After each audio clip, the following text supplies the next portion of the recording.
প্রধান বিচারপতি সুরেন্দ্র কুমার সিনহার নেতৃত্বাধীন বেঞ্চ সোমবার মির্জা ফখরুল ইসলাম আলমগীরের জামিনের মেয়াদ বাড়ানোর আবেদনের শুনানি শেষে আত্মসমর্পণের নির্দেশ দেন। মঙ্গলবার দুপুরে মহানগর আদালতে আত্মসমর্পণ করেন মির্জা ফখরুল।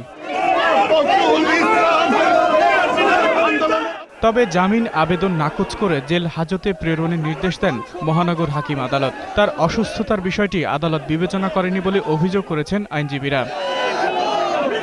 মির্জা ফখরুল ইসলাম আলমগীর আইনের প্রতি শ্রদ্ধাশীল জনগণের নেতা, তিনি আজকে এই করে সারেন্ডার করেছেন। আদালত ওনার অসুস্থতার কথা বিবেচনা করেন নাই।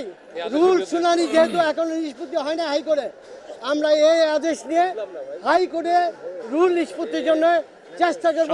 হাইকোর্টের জারি করা রুলের ভিত্তিতে মির্জা ফখরুলের জামিন আবেদন বাতিল করা হয়েছে বলেও জানিয়েছেন রাষ্ট্রপক্ষের আইনজীবী। যেহেতু নাশকতামূলক মামলা, অন্তর্ঘাত মামলা, অতএব এই মামলায় জামিন দেওয়া যাবে না। আমরা আদালতকে সেটা বলেছি এবং জামিনের বিরোধিতা করেছি এবং আদালত উভয় পক্ষ শুনে তার জামিন বাতিল নাকচ করেছে এবং জেল হাজতে তাকে পাঠিয়েছে।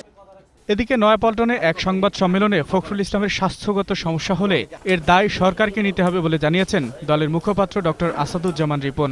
আমরা সরকারকে বারবার স্মরণ করিয়ে দিতে চাই, মির্জা ফখরুল ইসলাম আলমগীর জটিল রোগে আক্রান্ত একজন মানুষ।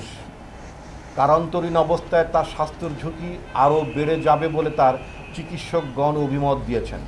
এই ধরনের পরিস্থিতিতে জনাব মির্জা ফখরুল ইসলাম আলমগীরের স্বাস্থ্য আরও সংকটে পড়ে গেলে সেই অনাকাঙ্ক্ষিত পরিস্থিতির জন্য সরকারকেই দেশবাসী দায়ী করবেন। কেননা আকবর হোসেন সুমন, 21 টেলিভিশন, ঢাকা।